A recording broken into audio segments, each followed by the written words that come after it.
Okay, some basic information about open heart practices.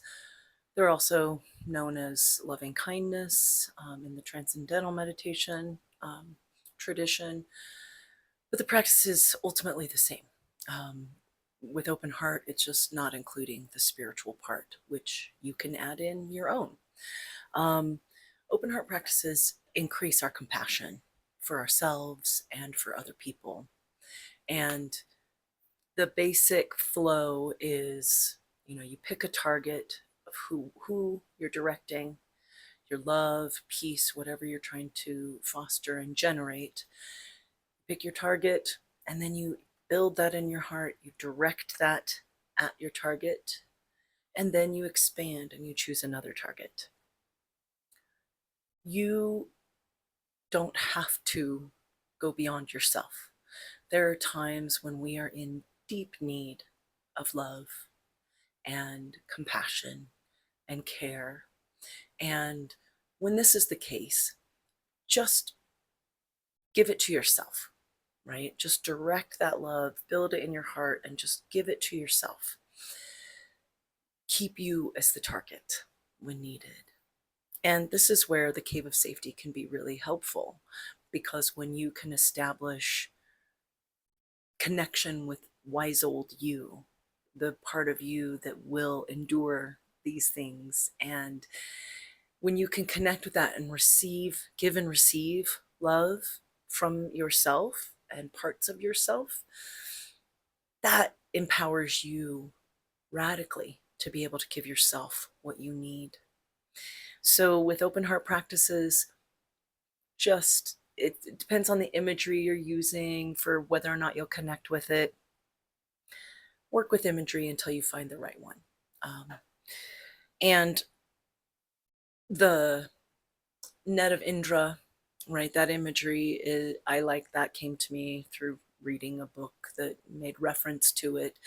And it really resonated with me because I, my heart, my shattered mind and heart were very much in need of feeling those strong connections with the people that I love and who love me.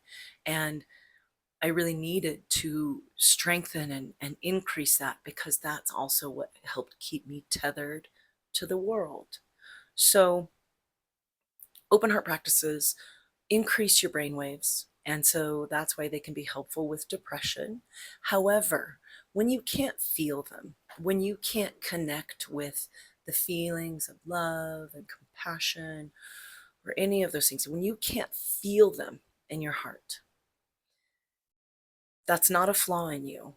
That is an indicator that you're probably moving into an active depression, or you may be on the edges of one. When depression is running and active, when it's flowing through us, your brain, those parts of your brain that connect in that way, are not firing, and they're not connecting. If they are firing, they're not connecting. And so it's not your fault. It's not a flaw. You don't lack love and compassion. It's that you simply can't, your brain won't connect with those parts. So cut yourself some slack and just notice if you're not feeling the connection, then shift to a focus practice, which is helpful when you're in an active depression. And then keep coming back to open heart, because when you do feel like you can connect, sometimes at the edges, we can connect with it a little more, like those things start to fire and connect. And so that can sometimes be helpful for moving you out of an active depression and back into an ebbed state. So working with open heart will increase your connection, your compassion for others, and your feelings of connection, and your feelings of being woven into the world and into life. And these practices are really helpful when you're living with depression, or when you are isolated, or you're experiencing grief and loss, when you're experiencing difficulties, and we all need connection. We are wired as social beings. And so we all have times, for whatever reason, that we're needing that. So Just notice if you're feeling lonely, you're feeling disconnected, practicing open heart can help reaffirm and re-strengthen those connections with the people that we love. So that's just some basic information on open heart practices. You can explore the ones on this website. I have links for their NeuroMeditation Institutes meditations as well. I recommend those.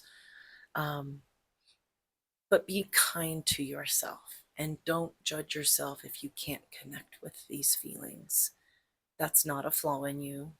That is, again, likely connected to depression. So talk with your therapist and tease out a little more, maybe some of those early indicators of when you're moving into or out of a depressive cycle. So work with these gently, and always remember that if you need, give yourself permission to just receive love. Then when you can feel full again, then you can direct it and share it with others. But we have to fill ourselves up and give ourselves love when needed.